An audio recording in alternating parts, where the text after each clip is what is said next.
Last time on the Harry Hill Show.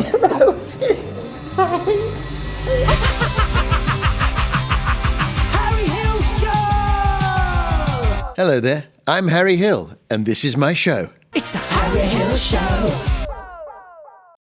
Hello there. Some of you may be wondering how you can get in touch with us here at the Harry Hill Show. Well, we've got an email.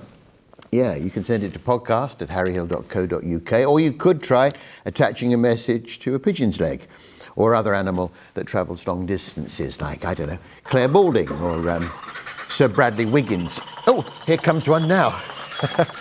Oh, it's a heron. It's got a note. What does it say? It says, Dear Harry, I am a heron.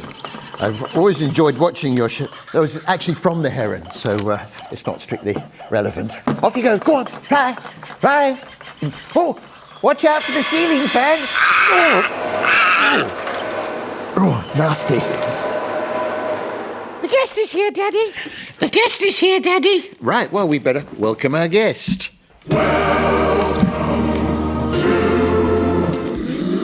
Laura Smyth. Welcome, Laura. Thank you, Harry. Lovely to see you. How have you been? Very well indeed. How you been? Me, not so good. We've basically bitten off far too much with this project. Do you have a podcast? Wow, thanks for asking. I do have a podcast. It's a bit daft. Not as daft as this. It's called Shouldn't Laugh But with Laura and Carmen, where we just find... Shouldn't laugh. Shouldn't laugh but. Oh, but are we? Right, Are we? so Where we are? Is it sort of, things that are sort of taboo, things that you shouldn't laugh at, or is it more... Yeah, daft stuff we found on the internet and just finding the funny and stuff. Because, do you know what a lot of podcasts do? They go like... Oh, what's the saddest thing that's ever happened to you? Oh, please. And then they go, oh, this is the saddest thing that ever happened to me. And everyone goes, this thing that ever happened to me. And then everyone just keeps talking about their dad. And so it's the opposite of that. Yeah, I don't like that. I mean, I don't like to do this because, I can't do sincerity. I can't. Earnestness. No. What we all do. And then even comedians, right? They have podcasts where they go, oh, sad. Yeah. And, oh, sad. I'm of the generation where we used to take those feelings and bottle them up. Yeah. What's wrong with that? Yeah. And It's the great British tradition, and you would have thought with Brexit coming in that we would have been doing more of that, but it seems quite the opposite. Yeah, how about we just like... Oh, bottle it up, turn it into anger, take it out on car aerials, telephone boxes. That's what I used to do. Spot on. Spot on. So, and who's Carmen then? Carmen's my best mate. We started comedy together, but she didn't like doing comedy. Didn't like the hours. Yeah, she didn't like the hours, and she had a real job. So basically, what she done was like, "Go on, you go and do the circuit." So I went and did the circuit, done the hard jars, went all the way back, and then went, "I want a podcast with her." So she's like, Then she just arrived, being funny. Well, often, we have a funny friend, don't we? Yeah. I mean, I've got a best friend, Rob, who is the funniest person I know. Funnier than you. Funnier than me, yeah. Oh, much funnier. I mean, if you asked anyone at my school who was going to be the comedian, it would have been Rob. Yeah. He was, still is very funny, but he doesn't, he's not, he can't, Yeah, he ain't got the collars. He ain't got that thing, what we got, which is to sort of boil it down, hone it and turn it into... Pathetic neediness. No, money. Oh, yeah, money. I was going to say money. And are you on tour or? Well, yeah, it's on sale, my tour, actually. I've got a tour. My second tour, after my sellout first tour, was it's Bull Nagy. Bull Nagy 2026 starts in September. So you should get tickets at laurasmith.com because it's really funny. Right. And have you written it yet? Well, yeah, I've done a nice few work in progresses, but I want it to be, it's ever changing, ever living, ever breathing, ever mind. It's so nice. So, it's just same, more of the same, really. Just got the Don't say more of the same. More of the same hilarity. I mean, that's what people are going to see. Well, what I mean is, when I say the same, I mean, it's going to be the funniest show you've ever seen. Absolutely. That's it. That's the words you were fighting for. Yeah. Now, we do have a mascot on the show, Licky, and I know that Licky is dying to meet you. Oh, come on. So let's bring out Licky. Licky, where are you? Licky. Oh, hang on, just a sec. Hello? He's what? Just a minute.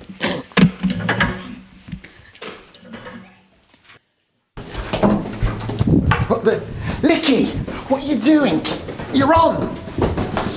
Licky, licky, licky, the Harry Hill Show. Dirty, Mascot. dirty boy. Licky, licky, Dirty. Say hello to. Well, I'm not sure because actually it's been in the. No, Licky, no. Dirty boy. Sorry about that, Laura. That's all right. He's become emboldened. So, by way of apology, Laura, would you like a chocolate? We've yeah. had these bespoke chocolates made. Oh my Help God. yourself. What is? Yeah. Not interested. A sixer. Thanks a lot. It's yeah. Actually, we'll have that back. Oh, I can't even. We've got another one this afternoon. It's a conker. Because it has been something of a meteoric rise for you, hasn't it? Oh, yeah. Glad you brought that up, actually. Yes, it's all happened quite quickly for me. Well, what I've done was I started comedy, won the Funny Women Awards, got signed to a big agent. I went in for that. Funny Woman Awards. And what happened? I didn't, for some reason, they wouldn't even let me in the dressing room. Bastard. The world's gone mad. There was a global pandemic, which scuppered the meteoric rise slightly.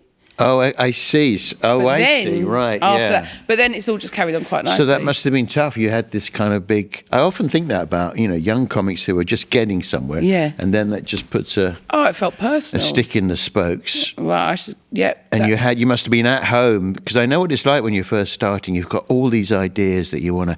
Oh, and then I could do that, and then I could. Yeah. Yeah, that and goes. I was still teaching, so yeah, that goes. But then that was all fine, and then I quit teaching after that, and then it's all been quite lovely actually. Yeah. I met you. I think the first time I actually met you was in Walthamstow, was it? In Walthamstow, maybe. It's in a brewery on an industrial estate. Yeah, you met me there. I think we did gig together. That was a gig. That was a gig. Yeah, it wasn't an industrial estate. Yeah. Yeah. And I think you were short with the money, so I had to get some more people involved. No. What a horrible idea. Industrial estate. No, yeah, we did meet there, but I've been a fan for a while. I'd seen you a lot. I'd seen your tour show, but I saw you live. I've been a fan forever, and I saw you live at Bill Murray. Oh yeah, that's as part nice. of your biggest fans' little lineup, John Kearns and Pat Cahill. Oh, they're great, Had you aren't on, they? and I nearly died from laughing. You're the best. If anyone asks me who's the best person you've ever seen live, it's you, sir. I always think anyone can be the best on any night. I think, whatever, if you're a well-known comic or just starting out, there are those nights where anyone can be the best in the world. Do you know what I mean? And similarly, anyone can just have a really tough time. And I always think when people see you for the first time, if they see you having a hard time, that completely colours their whole view of you. It's the worst, isn't it? So if you go and do a gig somewhere and you're just all right, no one's walking away going, God, you seen that Laura Smyth? I hate that feeling. I hate that feeling when I just do all right. But yeah, so yes, I'm not just blowing smoke up your... I don't mind if that's the motive. No, but I think there was some... I've seen you lots of times, but there was some magic that night. Everyone was giddy for you. That's good. Well, it's an easy gig, that one. Almost as easy as the Tommy Field in Kennington. I mean, James. No, What does James he give thinks them? every comedian is the best comedian he's ever seen. I'm like, no, because everyone kills it at your gigs. And he doesn't understand what I'm saying. I'm like, who you're talking about is a bang average comedian. Somehow he gets that crowd. Oh, it's the Haribo. He's throwing sweets. No, it's the Haribo. He is. I watched him do it at the last leg? Yeah, he does the warm-up for the last leg. Mate, he had them daft. Yeah, and it's changed. And I did Extra Slice. I'm trying to mention Bake Off Extra Slice every week on the podcast. And, I'd done that before, and it was like a tough crowd of sort of, Middle England, sort of, those sort of Bake Off fans. I mean, he had them rolling around. Yeah. I went on, and I slayed it. He does, do you know what it is? It's because, not to get too analytical, but people that sort of fold their arms and not warmed up, it's a lack of confidence. So when you give them something safe to get their hooks into and just something like catching sweets or saying their date of birth or something really nice, he's so warm and lovely and hilarious that everyone just goes, oh, okay, I'm safe here. I can relax and I'm ready. Sometimes people just need to be ready, don't they? He's very generous. Now, how do you feel about AI, Laura? Oh, I don't like it. No? Because people say things like, I asked ChatGPT and I don't know what they mean. BGT. Yeah. Well, that's quite handy. Yeah, I know, but I don't even know. I'm not even there. And even Netflix are doing it now. I don't know if we... Are they? What are they doing? So Netflix, right? You know where you used to search for something that you want to watch, like, Pretty in Pink or, you know, any That's John good, Hughes. yeah. Yeah, anything. Pretty Woman. Pretty That's good. Woman, anything. Yeah. Notting Hill, that's another one. Yeah.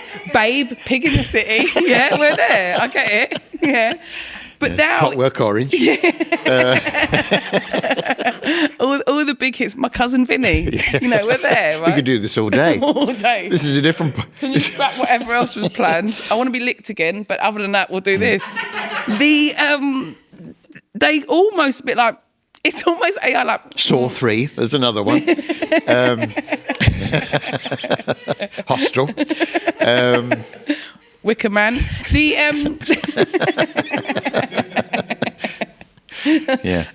Live and Let Die. Skyfall. That was good. Yeah, that was good. Home Alone 4, that was Skyfall.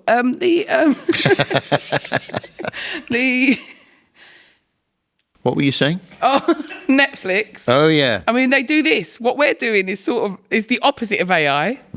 They go a bit like, what you in the mood for? No. I'm trying to type in what I want, and they've got a sort of AI thing called Beta or something. They're like kind of a bit like, what do you No, I don't. I don't want you to do something. No. I'll tell you. You put it on. Surprise me. No, not surprise. That's what they want. They want like, I think you'll probably want a bit of this. I don't What my wife says, you know, and she's not a comedian. She says what people forget about AI is it's thick. Yes. Yeah, it's a gossip. It's like, well, I've heard. AI is thick. That's almost a T-shirt. We've got an AI bot. Sarah stands for synthetic aromatic. Was it synthetic aromatic rice? No, synthetic animatronic robot and helper. Oh, yeah. That's good. Sarah, come on out. Say hello to Laura. There she is.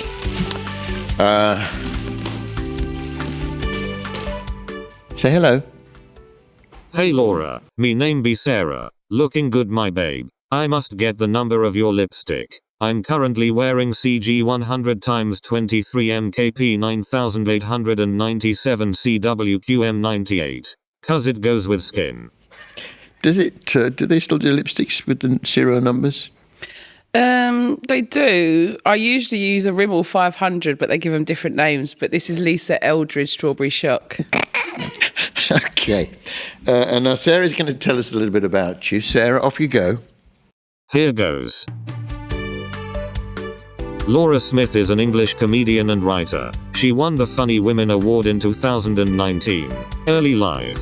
Smyth was brought up in East London. She worked as an English teacher until 2021, when she became a full-time comedian. Pretty much true? Yeah, all true. Yeah. So you're from East London. Is that is it the rough bit or the sort of the gentrified bit? No, pretty rough. It's ungentrifiable bit. I'm from Manor Park. Man, I don't know where that was. Well, it's just before Ilford, so it's right on the outskirts of East London. But apparently where Small Faces, Itchy Park, my local park, Little Ilford Park, that was written about there. Oh, was it? How's that for a little bit of trivia? I thought there was an Itchy Park in No. I'm not having it. I thought there was one in San Francisco. No. And then Forest Gate I live now, which is just up the road. Yeah. Where, I don't know why I'm giving you this trivia. Yeah. I don't know what this is. Jimi Hendrix wrote on Hello? Yeah. Yes, no, she's determined to tell me about the east of London. There's nothing I can do about it. Yes, I am. So it's a bit rough, but I'm in a bit more, it's getting a bit gentrified now.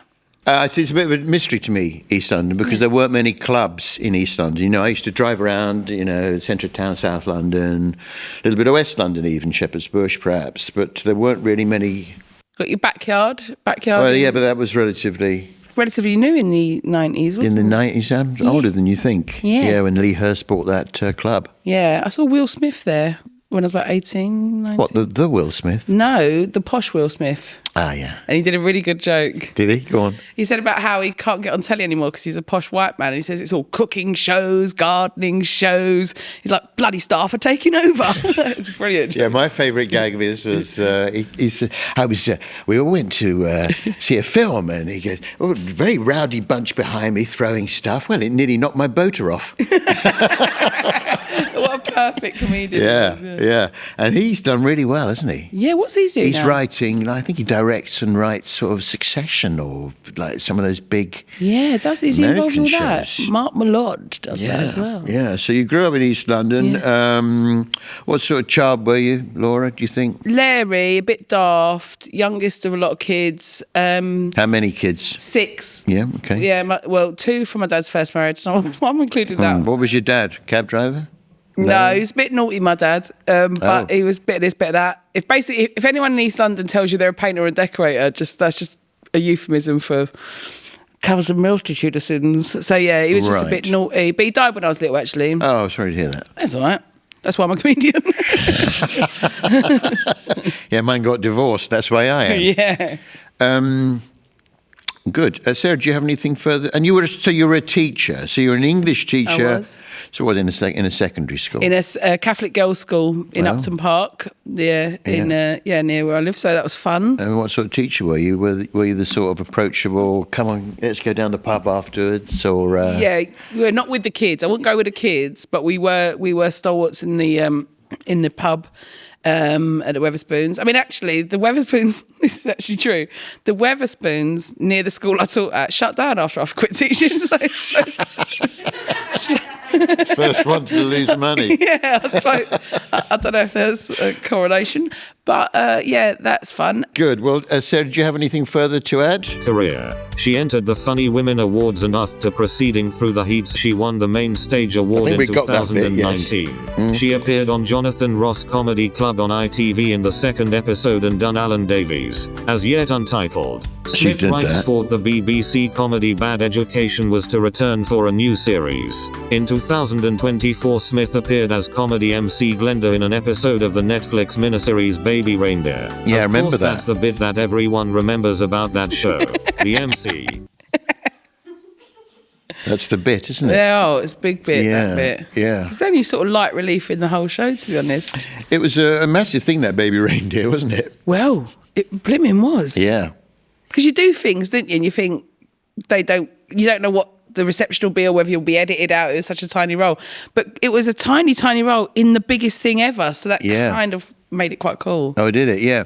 Yeah, I remember starting watching that thinking, oh, this is good. Yeah, then it all sort of got a bit dark. Well, it was dark, but then it got sort of, and I don't know about you, I was kind of on her side a bit. Yeah. On the stalker's side. Yeah, he wrote it and directed it very sympathetically. And I was on her side because Jess Gunning's the best actress in the whole wide world. She was brilliant. And there was obviously a much darker villain in his past. Yes. Which got that guy. Which got the industry aflutter with accusations and conspiracy theories. And finally, Sarah, anything further? Smyth is currently on tour with her live stand-up show Born Eggy. Unlike the guy to my left who was born eggy. Only kiddin', he don't smell so bad. Right. Don't get me wrong. It's not a nice smell, but you get used to it. That's it, you're up to date with Laura Baby Reindeer Smyth. Oh, whoa. Oh, she's dropped you a Twix. Can I have that? Yeah, that's yours. Oh, mate, I'm eating that. Please do retrieve that. There is nothing I wouldn't eat out of a robot's legs. So you've got children, haven't you? I do. How does that work out with the touring? Because that can be difficult, can't it? It can be difficult, but I do plot my tours to just be out 2 or 3 nights a week. So I'm never away for more than that because I miss them after that. And and I've got a very nice husband, actually. Have you? He and half helpful. I married the world's most practical man, and he's good. See, I knew a cameraman who used to come home after the shoot. He had a baby. Yeah. And he'd come home after the shoot, so it'd be late, and he'd pull up outside the house. He'd look up. If the light was on in the baby's room, he'd stay in the car. It's bad. And he'd wait for it to go out. But it is that tough thing of getting home from a gig, particularly when they're very small. Yeah. You get home from the gig, you're tired, and you're kind of a bit buzzy. And, Yeah. And then the baby wakes up, and it's, it's a difficult balance. Particularly those for, gear I changes imagine. are difficult. Yeah. Well, I suppose, I started when my youngest was 1, and that was quite tough, I suppose. But So you started, that's the thing. Yeah. I mean, I had been doing it for a number of years before, I had kids. But to start it up when you've got a baby that's very brave. Well, do you know what it was? Because I was teaching and like, because I was teaching and I was a mum and I was then married. I was married and everything felt so normal. And I just knew that I'd always wanted to do this. So it was on maternity leave where you're out of your full-time job and you go, well, I can't, if I go back, that'll be me for 30 years. Do you know what I mean? And the It's idea exactly the same for me. I could see where it was going. Yeah. I could see myself, in 40 years' time, say. being a doctor and all that. Yeah, GP, playing a bit of golf. My mum, when I told her I was going to leave, I've said this before, but she said, what you want is a GP practice with a really good local amateur dramatics group. Oh, yeah, because they want things.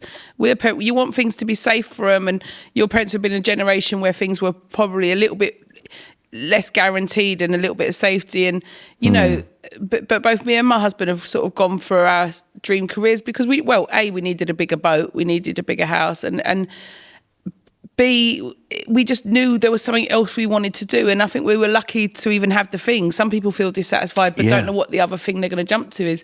So I just knew I always wanted to do it, and I only confessed to my husband when I met him that I wanted to do it, and he'd say to people, "Oh, Laura's a teacher and a comedian." He'd just say it. Yeah. And so then I went, and he'd say, "I'll go and do my mate's open mic." I'm like, no, but I just knew I had to do it, and I'd heard that Ricky Gervais started at 37, which was the oldest I'd heard of someone starting something. Yeah. And you do clutch onto these things. Yeah, don't you? yeah. Oh, he was a doctor and he gave it up. Yeah. Or, there was a kind of someone who was a lawyer or something. Yeah. Because it is a huge risk and there are no guarantees. No. And I remember Ricky was, he was the Ents manager famously at ULU.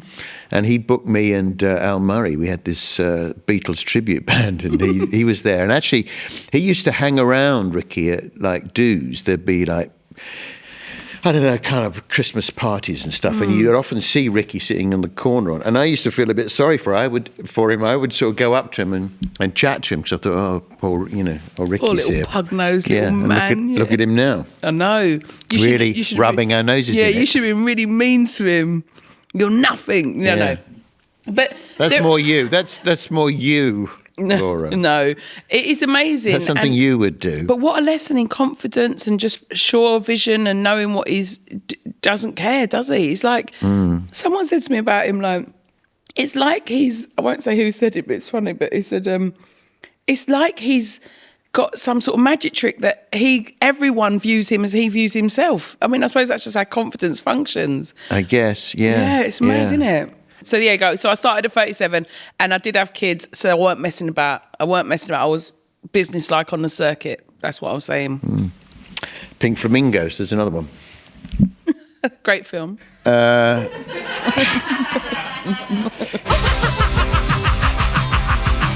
Hill Show!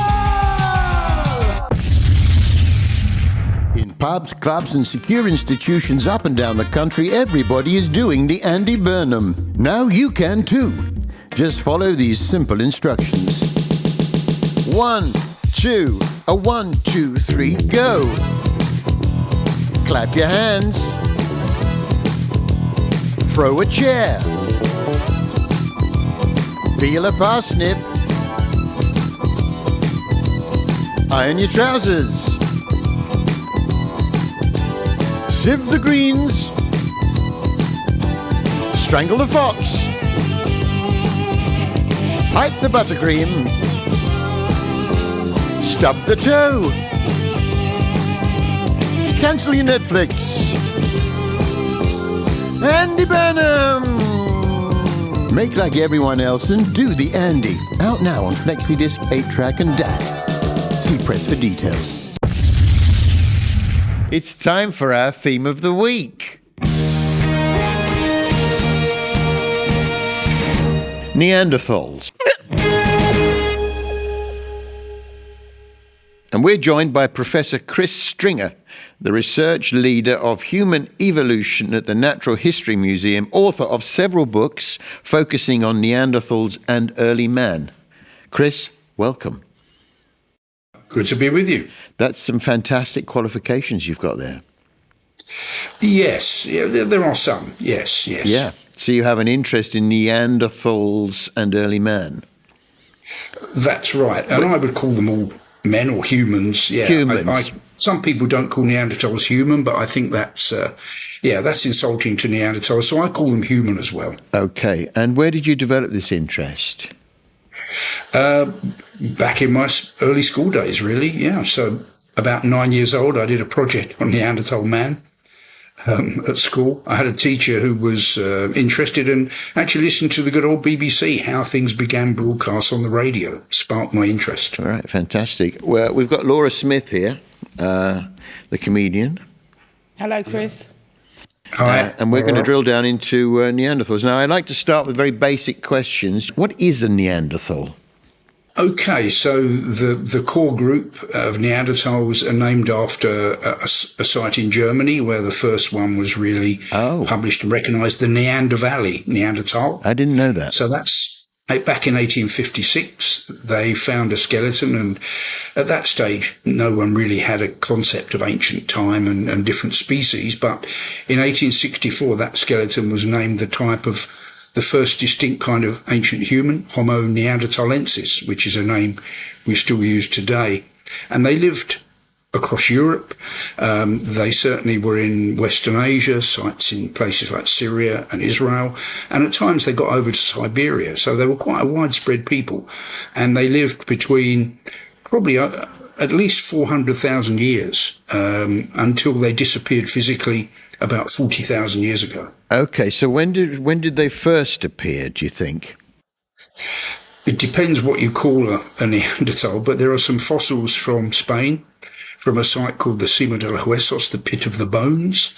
And down there are more than 6,000 fossils that were apparently thrown down there. It's probably not a nice story. Probably 29 individuals were thrown down a pit deep in a cave, and we've got their bones now. And those bones suggest that these are early Neanderthals dated to around 430,000 years ago. And there's even bits of DNA from them that show us they were on the Neanderthal line of evolution. So that line goes back a long way and probably even further back. Right. So you've got Neanderthal DNA. Yeah. Yeah, amazing. There is Neanderthal DNA, some very high quality ones, mostly from the later ones. And of course, I don't know whether we're going to get onto this later, but of course that DNA, some of it lives on in us today. So the Neanderthals haven't completely disappeared. Right. I and you, Harry, probably got about 2% Neanderthal DNA. I know I have. I've had my DNA tested. So we've got around 2% Neanderthal DNA in us from interbreeding that probably happened around 45 or 50,000 years ago. Okay, so the interbreeding thing. So is that a standard 2%, or do some have more than others? Yeah, it varies a bit. People in Africa in southern Africa have very little at all. So the Neanderthals, of course, lived in Europe and Asia. So our species evolved in Africa, and some members started to come out about 60,000 years ago from Africa, and that's when they met Neanderthals and did the interbreeding. So the populations in Africa don't have much Neanderthal DNA. Some have almost none at all, but everyone outside of Africa has around 2%. It varies a bit. People in China, interestingly, have a little bit more than people in Europe, but around 2% is kind of the average. Is that expressed in any way? I mean, if you look at someone and they've got like a big, heavy monobrow or something, are there any indicators that they've got perhaps more than their fair share of? Do Millwall fans have more? Well, exactly. This is the sort I get inquiries from women who say my husband's got hairy toes. Do you think he's got more Neanderthal DNA? So it does come up, and the Neanderthals have got this. Yeah, you mentioned Millwall fans. Yeah, I mean that's one of the problems with Neanderthals. They've got this kind of caveman image. Right. That they're very brutal and so on. So politicians get called Neanderthals, soccer fans get called Neanderthals, and that's pretty. I think that's President Trump's been called Neanderthal. I think that's insulting to Neanderthals. Yeah. Really. How dare you? How dare you, Laura? They were fully human. I mean, although they were different to us. So this anthropologist, Carlton Kuhn, said if you took a Neanderthal and washed and dressed him up in modern clothes, you could put him on the New York subway and no one would even bat an eyelid. And I usually say that says more about the New York subway probably than it says about Neanderthals. Because they would have looked different. But they walked upright. They had big brains. In fact, the average brain size of Neanderthals is a bit bigger than ours. And that DNA that's come through to us, yes, the more we learn about it, the more we realise it is having some effect. Not probably making hairy toes and big brow ridges, but it's certainly in our physiology. So, for example, some of our immune systems seem to be derived from Neanderthal DNA. So that kind of makes sense when we'd evolved in Africa. And then when we came out of Africa around 50, 60,000 years ago, the people who came out didn't have natural immunities to the local diseases and pathogens and parasites, but Neanderthals had evolved them. So by interbreeding with them, we got a quick fix to our immune systems. I see, yeah. And that was good news 50,000 years ago. Today, though, it means some of us have got immune systems that are too sensitive, and some autoimmune diseases are also reckoned to be related to Neanderthal DNA. So it is having an effect on us today. Fantastic. I mean, that idea of the interbreeding, I mean, we have a kind of view of Neanderthals as looking rather kind of having sort of coarse features, but there obviously were one or two attractive ones. Well, some of them, yeah, and we don't really know how the interbreeding happened. Well, I think we've got a fair idea. Well, we know clubbing them over the detail, head? we know. Yeah, we know exactly how it happened in terms of the immediate process. Yeah. But what were the circumstances? So one idea is that groups of Neanderthals, were living in Europe, for example, when Homo sapiens arrived. And some of those Homo sapiens groups, the males, might have actually been short of females, so they went and stole some from some Neanderthals and brought them into their group. So that happens in chimpanzee groups sometimes. It happens in some hunter-gatherers today. So that's not such a nice story, capturing Neanderthal women and then having kids with them. Some people think that if we lived alongside them long enough, we would have developed more friendly relations and exchanged partners. So one of the interesting things is we don't really know how it happened. No. But it did happen, that's for sure. Yeah. So Homo sapiens are different from Neanderthals. What are Homo sapiens then? Are they descended in a different way? That's us. Yeah, but Laura. we So are. that's us. Yeah. So we're different. We're certainly different from Neanderthals. So if we had a Neanderthal skull here and our skull, we could see Neanderthals, as you've already said, they've got big brow ridges, a longer, low skull. Their face is very different. It's kind of pulled out in the middle with a great big nose. I mean, a lot of us have got tall noses and wide noses and prominent noses. Neanderthals had all three. So the middle of the face is pulled right out, not much of a chin on the lower jaw. So they would have looked different, and that's without factoring in skin colour, hairiness. We don't know what their body hair was like and all those things. But physically they were different. They were very short and wide, very strongly built. Certainly, you're talking really powerfully built people, a lot of muscle. And probably, because they were in cold conditions, some of them probably carried a lot of body fat as well for insulation. Sounds like my nan. But what I'm saying, Chris, is I, like an idiot, thought that, like the poster that we all see, that Homo sapiens just evolved from Neanderthals. No, that's not true, is it? That's what I'm saying. That's a different thing. It's kind so of, who did we it's a evolve? kind of paradox. We have a common it's ancestor, paradox. isn't it? Some people used to think we did evolve directly from Neanderthals. So if there was a good fossil record in Europe, we would see them gradually turn into us. Their brow ridges will get smaller and they'd grow a chin and their bodies will become more lightly built. That didn't happen. So we didn't evolve from Neanderthals, but we've got their DNA. So it's kind of paradoxical. We didn't evolve from them, but they're partly our ancestors. So it's kind of a bit of both, really. But we didn't evolve from them. We evolved in Africa. Who did we evolve from? We evolved from populations in Africa that were there probably 500,000 years ago, and they had a separate evolutionary history. I've been involved in some work recently on fossils from China that suggests that a Chinese group had already diverged 1 million years ago from Homo sapiens. So that puts our origins back as well to 1 million years. Yeah. So we've probably got a very deep history, but it obviously wasn't enough to stop interbreeding. And that's one of the interesting things. I call them a different species from us, Homo neanderthalensis, but they could interbreed. And we know lots of modern closely related species can interbreed, brown bears and polar bears, for example, jackals and wolves. So this is what happened. We weren't separate long enough to stop interbreeding, and that interbreeding had advantages. As I say, it kind of gave us some diversity that we'd maybe lost, and also some things that we needed, like the immunity that it gave us. So that interbreeding can be advantageous. Perhaps we should be doing more of it. Well, around the world, we're doing quite a bit of it. Yeah. And interesting bits of Neanderthal DNA, they found that with COVID, some bits of Neanderthal DNA gave resistance to COVID for some people, right, and other bits made them more vulnerable. So this is probably a result of past selection. So in the past, that Neanderthal DNA, when there was a plague, some people who had that bit of Neanderthal DNA did better than others and survived better. But then another pathogen comes along which has a different sort of effect. So, yeah, that Neanderthal DNA, it's certainly still doing things in us today that, for example, thromboses. So apparently there's a higher risk of blood clots if you've got bits of Neanderthal DNA. And that might be because Neanderthals had a factor that encouraged healing of wounds. Right. And because it was a dangerous time in the Paleolithic, that, dangerous wild animals and childbirth without support. So they had a factor to encourage the clotting of the blood. And we got that 50,000 years ago because it was good news in that dangerous world. But today, you're sedentary on a long flight, you could get a thrombosis. That was the interesting thing about paleontology, is that it used to be about fossils, but now it's about DNA, right?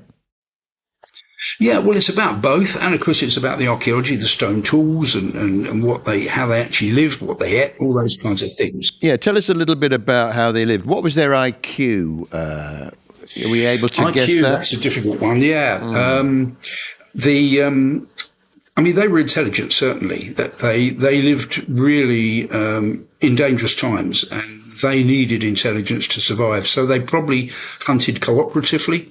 They could make complex tools. They even made glues to stick spearheads onto wooden handles, and that required heat treatment and things like that. So they were certainly intelligent people. Yeah. Do we know if they had language? We don't know for sure, but I think they must have had language. But it probably wasn't a language as complex as ours, as what we're using now. Maybe not a language with concepts of deep time and abstraction. And they even produced some art, but so far there's no evidence they produced representational art. So once you get Homo sapiens 40,000 years ago, they're painting caves with animals and figurines.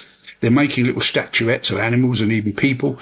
We don't see that for Neanderthals. We see marks on cave walls, splodges and zigzags. But there's something different with us. Yeah.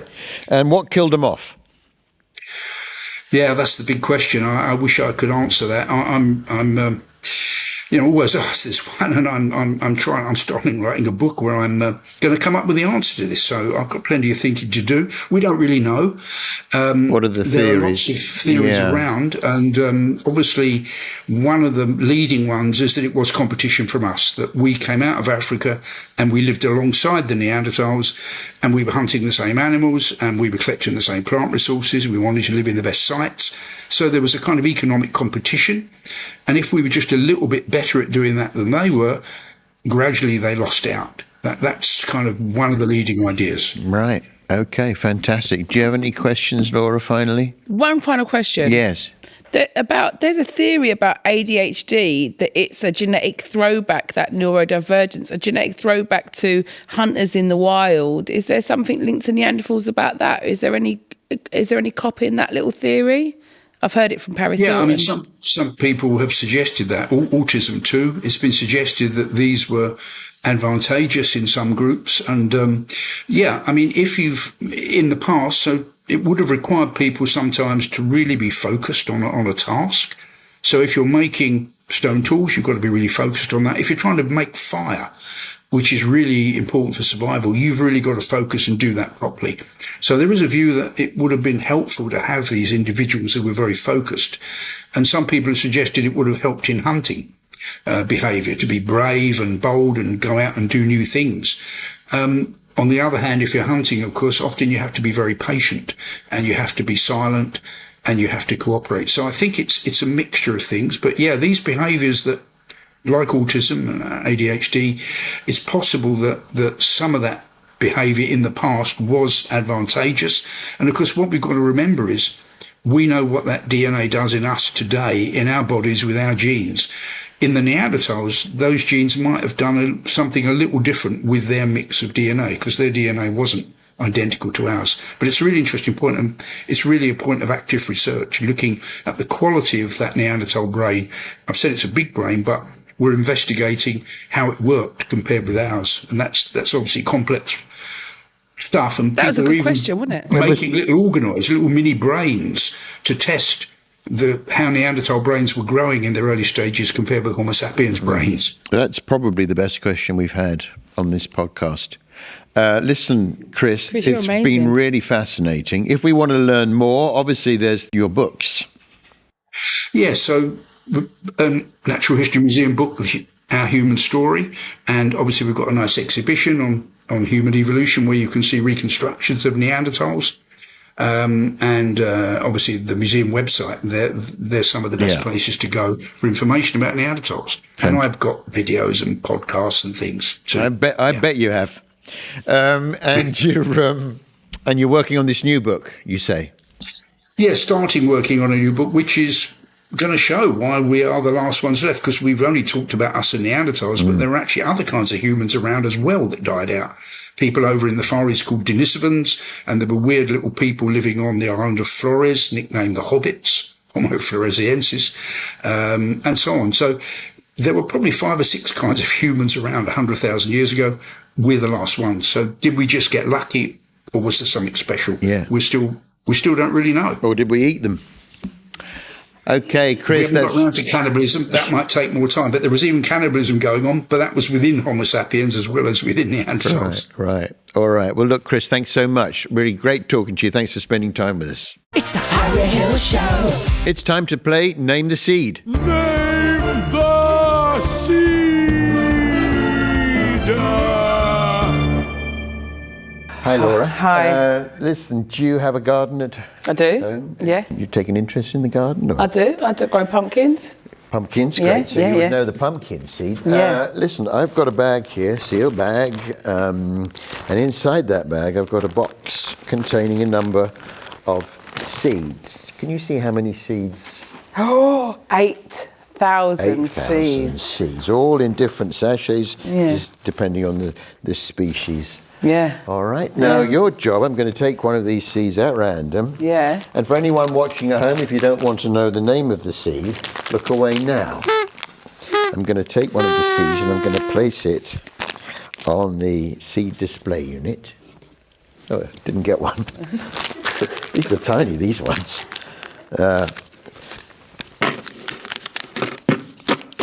don't think there are any seeds in that, in fact. Oh, there is one, but it's got caught in a crease, and we've all had that. Oh. There we go. There it is. It's a tiny... Yeah. Now, that display platform will rise up and go back down. That is your time to either name the seed, or if you're not happy with that seed, to decide to change the seed. Yeah. Can I say? Not yet. No. Oh, okay, sorry. Don't spoil it. Okay, are you ready to name the seed? Yes. Name the seed. Name the seed. Name the seed. Name the What are you seeing, Laura? I'm thinking mustard cress. Hang on. Oh, no, wait. Describe the seed. It's tiny. Yes. I think there might be a bit of texture on it. What colour is It's a bit it? bubbly. It's light brownish, dark brownish. It's. Do you know what? Am I allowed to answer yet? Are you happy to name this seed, or do you want to change the seed? I'm going to name the seed. Okay, what do you think that seed is? It's reminded me of primary school days, I'm thinking cress, mustard cress. You're saying mustard cress. Is that a thing? Cress? Mustard. Yeah. It's not No, mustard wow. or cress. It's not mustard. Absolutely Cress. fuming. Mustard and cress. It's not that. No, and I mean, I get your Thinking. why you lent into that. Just hold your hand out for me. There is the seed. Now you can take that away, plant it, and when it comes up, you'll find out what the seed is. Thank you. That was name the seed. Oh, gutted.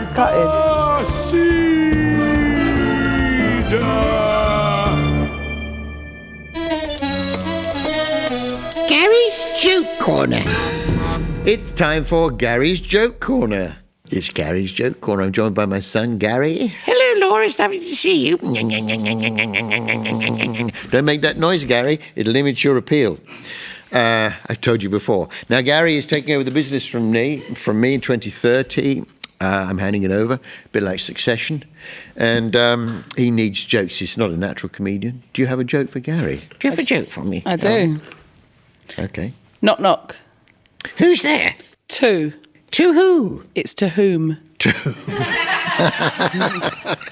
an English. It's an English joke. It's a grammar joke. I've got, do you want a longer joke? It's Yeah, quite I funny. know This one. is a joke. Yes. Well, no, it's not quite a joke, but my sister is trained to be a priest, and she was wondering about what sort of chaplaincy to go into or what have you. And the Bishop of Barking told her this story, and it's true, about a prison chaplain who found it quite difficult to reach out to prisoners and get them interested, and in the end would have to go into cells almost asking if they needed anything, and then you wouldn't get much out of them. And she asked a prisoner if he wanted anything praying for. He says, well, actually, I'm a bit worried about my hearing. So she put her hand over his ears, prayed over them, intercessed. And then when she removed the hand, she said, has that made any difference? And he said, well, I'm not sure. It's not till Tuesday.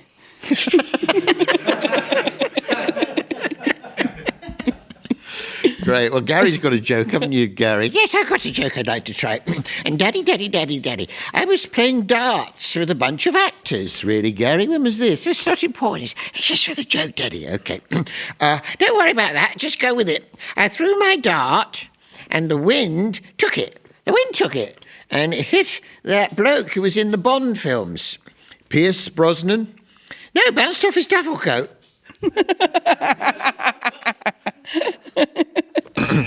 They are thick, those. Oh, that's the sound that tells me it's the end of the podscarf. If you'd like to get in touch, do send an email to podcast@harryhill.co.uk. All that remains is for us to thank our expert, Chris Stringer, and of course our special guest, Laura Smyth. Butterfly in blue jeans, hamster in a chiffon top. Puppy in a poncho, fluffy duckling with a bob. Butterfly in blue jeans. These are the things of our dreams. These are the things. Good night, everyone. Thanks for watching. See you next time. Of our dreams.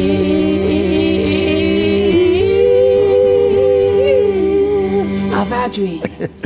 Who's Afraid of Virginia Woolf's another one. Come on. Come on. Harry Hill Show!